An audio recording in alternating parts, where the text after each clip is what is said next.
எல்லாருக்கும் ஒரு salute towards health routine சேலஞ்சில் இன்றைக்கி டே 30.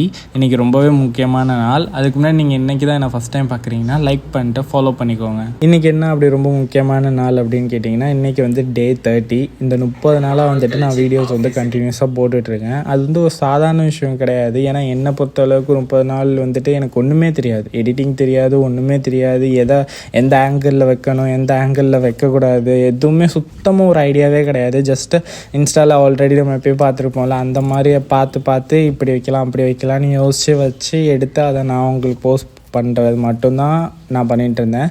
ஸோ அதெல்லாம் தாண்டி நான் வந்து இந்த 30 நாள் நிறைய சேஞ்ச் பண்ணியிருக்கேன். இந்த 30 நாள் அப்படிங்கிறது வந்துட்டு 25%. இந்த சேலஞ்சில் ஒரு 120 டேஸுங்கிறது 100%னா அதில் 25% நான் வந்து க்ராஸ் பண்ணிட்டேன். அதில் எனக்கு சந்தோஷமாக இருக்குது.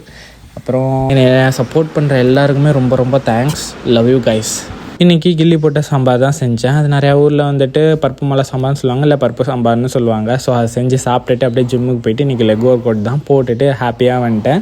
அதுக்கப்புறம் என்ன கோயிலுக்கு போகிறது. ஆனால் இன்றைக்கி வந்துட்டு வேறு ஒரு கோயிலுக்கு போனேன், ஒரு புது கோயிலுக்கு. அங்கே கூப்பிட்டு போனது வேறு யாரும் இல்லை, என்னோடய ரூம்மேட் தான். அந்த கோயில் பார்க்கவே உண்மையிலுமே சூப்பராக இருந்தது. அங்கே கத்தக்களி ஆட்டம்லாம் ஆடினாங்க. அப்புறம் லாஸ்ட்டாக இன்றைக்கி எனக்கு பணியாரம் நீ வாங்கி சாப்பிட்டே ஆகணும்னு சொல்லிட்டு என்னை வாங்கி சாப்பிட வச்சுட்டு தான் நான் ஆஃபீஸ்க்கே விட்டான். ஸோ அப்படியே இன்றைக்கி நாள் ரொம்பவே சந்தோஷமாக முடிஞ்சுச்சு. ஸோ நாளைக்கு 31 பார்ப்போம். டாட்டா.